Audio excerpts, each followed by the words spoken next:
Alright, so we got some news, but hopefully everything's okay. Let's talk about it. Jamarr Chase was listed on the injury report today. Now, today was a walkthrough, wasn't actually a process. Our processes are Wednesday, Thursday, and Friday, especially because we play the Vikings on Sunday.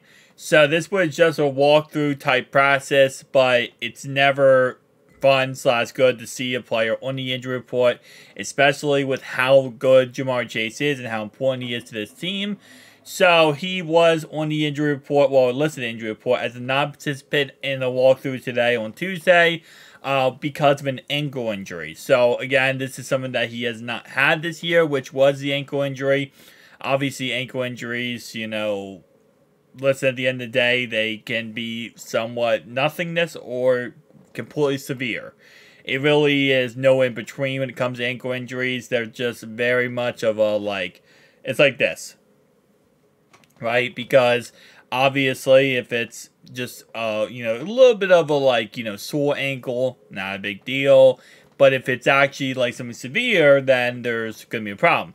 Now, I will say this was just a walkthrough today. This wasn't an actual process. So, most likely, if he was even sore or just not 100%, they're not going to put him out there and make him go out there. There's just no reason to, right? He is, definitely up there on the echelon of players on this team that you're just not going to want to force out there to even, do anything with, right? Obviously, tomorrow we'll find out, if he does process or not. But at this moment in time, I'm hoping everything is perfect and okay. I wouldn't be surprised if tomorrow he actually does get a rest day. If I'm the Bengals here, I'd probably give him tomorrow a rest day. Thursday, I'd probably give him limited process. And then Friday, full participant in process. And it depends, again, like I said, depending on his ankle injury and how much it's hurting him or how much it's not hurting him. I would kind of go and play by that. Because Jamarr Chase is one of those guys, Joe Burrow is too, where they don't need the process to go out there and perform at a top level. Obviously, it's nice for them to process. It's nice for them to get out there and, run some routes. But at the end of the day, they do not need to go ahead and play on Sunday. They are good enough that they don't have to worry about that. So, again, like I said, hopefully everything works out for him. I will keep you guys updated if anything does change or any information does come out. Joe Bachie is also unquestionable for this upcoming game as he is also on the injury report. DJ Turner, same thing here. And also Tyler Boyd, who actually was listed as a limited participant in practice on Tuesday. SMA report, we'll see what ends up happening there. But he, of course, has foot and ankle injury. He had this last week. He was on the injury report last week, so there's actually nothing new. Technically, nothing new as in the aspect of the injury happening. But this is just a lingering injury. This happened last week. So, it's just continuing. And again, ankle injuries, ankle/foot injuries, they never really go away, I feel like, in the short term. They just kind of always peak their ugly heads, as they would say, throughout the short term, and then eventually they go away. So, it's one of those situations where it's like, hey, listen, we're week 14, almost 15. You're going to have some injuries like this where players are just banged up, players on 100%, and just keeping these injuries small and not over pushing the player to process or play too many snaps and, cause more injuries down the line is always a good thing. Now, this obviously does come down to the player's willingness, what they want to do and how they want to, go about this next game. Again, like I said, I'll keep you guys updated if anything does change.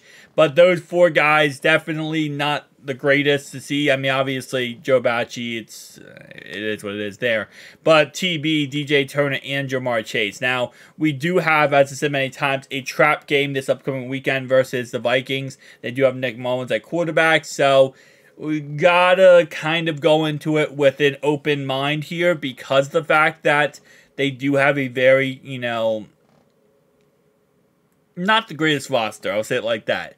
So it's easy that we could fall ourselves into the trap game, play down to competition, and they could beat us for that said reason. So I would say going into this game, we don't need Jamarr Chase. TB, we wouldn't need TB either. We wouldn't need either of these guys. But, again, like I said before, you never know how this game's going to go. So normally I would say that, but at the same time, it's like this game could go sour if something else, doesn't go our way or there are any setbacks or problems. So I would say it like this, going into this next game, I would like to see both these guys activated, but maybe they get limited snap counts. Maybe they don't play the full game. Maybe they play only a couple, like maybe like, I don't know. Maybe they play like at halftime or after halftime, depending on how the game flow goes. Maybe we could do that, kind of just don't force them out there, don't put them out there. But if we are getting the job done, then yeah, but if we need them, right? And I kind of, hopefully that's kind of how we do it. Because, again, like I said, we're really focused right now. Obviously, we're focused on the Vikings, okay? We're not looking past the Vikings. But we do need these guys healthy and ready to go for the Steelers game, the Chiefs game, and the Browns game. So, you know, those are the more tougher opponents that we're going to have to go against. So I would kind of hope we don't push some of these guys before those set games. So we'll kind of see and monitor what's happening. Again, we have 3 practices Wednesday, Thursday, and Friday. I'm fully expecting Jamarr Chase to have a rest day on Wednesday. But if he does play, we'll see how much practice he does get. I'll see you guys in the next one.